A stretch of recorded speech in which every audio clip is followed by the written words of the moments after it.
Beshies! Welcome again to my channel, and in this video, I am going to share with you an affordable, easy, glam eye makeup look featuring products from Bilena. Now, if you want to know kung paano kayo makaka-achieve ng glam eye makeup look sa abot kayang halaga, then please keep on watching. Kasi na-invite ako sa e-bloggers ball, so that is coming up this September 23. So, ayan, ito yung invitation na binigay sa akin. Really nice and really fancy. So, it comes in a leather, what you call this, sleeve. Tapos, ito yung invitation niya sa loob. So, ayan. I will be sharing with you the highlights of the event through my social media and also my blog. So, tingnan niyo yan, abangan niyo yan. So, yung theme kasi ng e-bloggers ball is high shine. So, when you say high shine, we're thinking about glitters, sequins, so basta lahat ng shiny stuff. So, wag na tayo paligoy-ligoy pa. Let's now go to the look. First, I would like to start with preparation. So, tapos na ako sa skincare. I used toner, moisturizer, so okay na tayo dyan. But for my lips, I would like to prep it using Careline lip balm. So, the shade here is strawberry, yung flavor din niya. So, I do this all the time if I'm going to wear matte lipstick. Ayan. And after a while, pagtapos na yung makeup ko, I'm going to remove na the lip balm by blotting it with tissue. Tapos, saka na ako magli-lipstick. Now, since usapang skincare na rin lang naman, let us not forget to also nourish our skin. I'm talking about the body kasi syempre, diba, naka-gown, so labas yung shoulders, bare yung skin, and dapat moisturized yan. So for lotion, I'm going to use Ebony Naturals Vitamin E Lotion. Yes, guys, meron pong lotion. See, Bilena. Very, very light lang siya.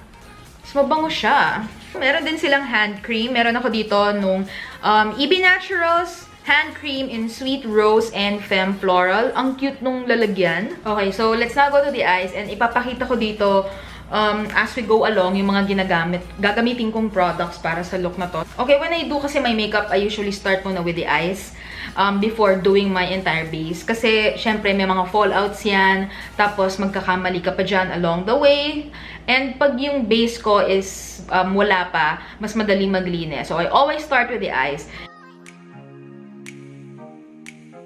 Ayan, okay na tayo. So, next, we move to eyeshadow. For eyeshadow, I'm going to use ito si Bilena Chocolate Palette. Isa to sa mga bago nilang eyeshadow palettes. And yung maganda pa dito sa palette na to is, it's all neutrals. Fits a lot of skin tones. And meron din sila ng mga parang trendy colors ngayon.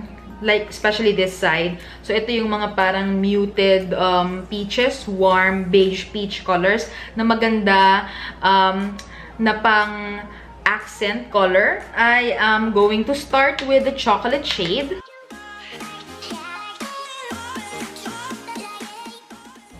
Ayan, so nilagay ko lang yung eyeshadow on my eyelids. Next is, kuha tayo ng eyeshadow blending brush and then i-diffuse natin yung edges para hindi naman masyadong sharp yung eyeshadow. Next is, I will move to Bilena's EB Advanced Uncover 12 Color Eyeshadow. So, first time din natin gagamitin tong eyeshadow palette na to. Puro siya violet shades.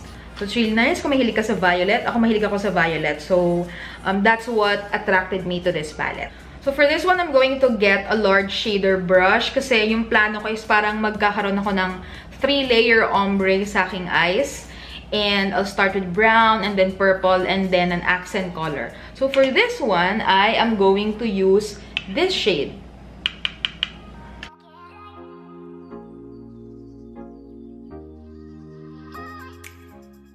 And finally, we go back to the chocolate palette.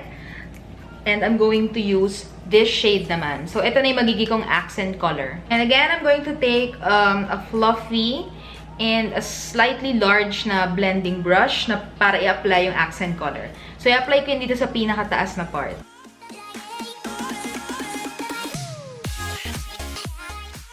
Medyo meron tayong fallout, so lilinisin lang natin yan. Okay, pretty much tapos na tayo sa eyes and lalagyan na lang natin yan ng accent with glitter.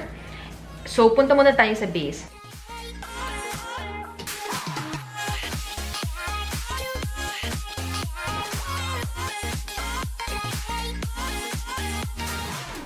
Okay, next is let us use a cream contouring product para mas mag-last yung ating contour powder and also our highlighter. The cream contour and highlighter stick na I'm going to use, it's Bilena, Sculpt, and Strobe stick. Now, isa to sa mga bago nila.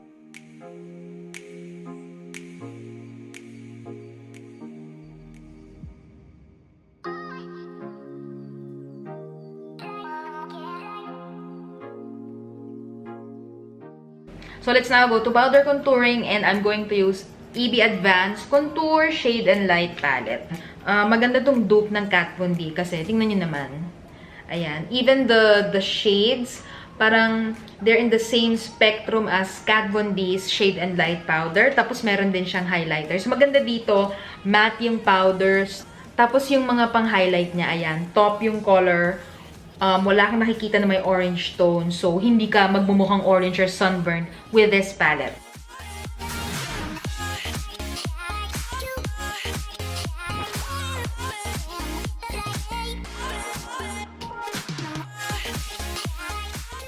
Let us line the eyes. And yung gagamitin kong eyeliner is EB Matte Long Lasting Dip Liner. Yung shade nito is black. First is gagawa tayo ng outline for the eyeliner. Kasi I'm planning to do like a winged eyeliner look. Ayan. Parang ganyan guys. Tapos ganun din yung gagawin ko sa kabila. Okay, yan na siya. So, I'm gonna go back later. Ayusin lang natin tong eyeliner natin. Okay, guys. Tapos na tayo sa eyeliner. So, this is the eyeliner. I just wanna show you. So, yung slant niya is medyo mataas because I want that to stand out.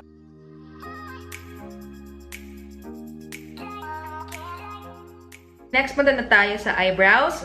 And for my brows, I'm going to use Bilena EB Advanced Brow Define Waterproof Browmatic Eyeliner.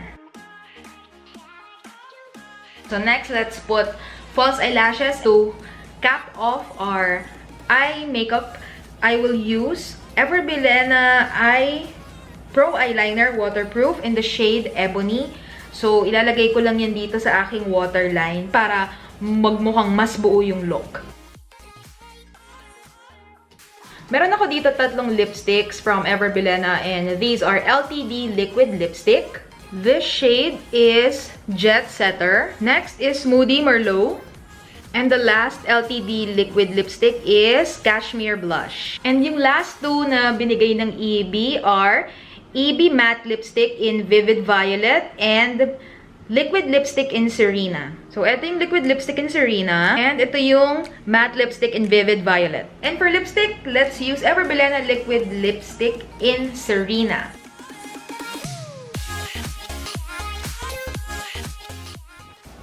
And we're done!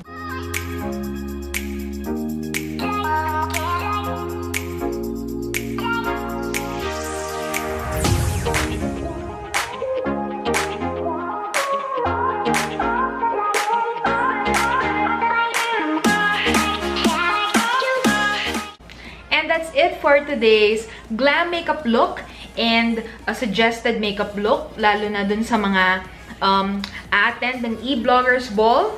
So please abangan nyo yun sa social media and you will see all your favorite influencers in the ball. This look, pwede nyo itong gayahin. If meron kayong special occasion sa pupuntahan. Let me know what you think of this look. Thank you again for watching my video. Subscribe to this channel. Give this video a thumbs up if you like it. Don't forget to follow my social media accounts. Visit my blog. And I'll see you again in the next video. Bye!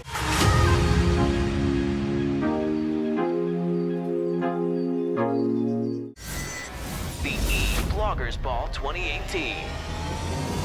Co-presented by Bilena, where beauty begins.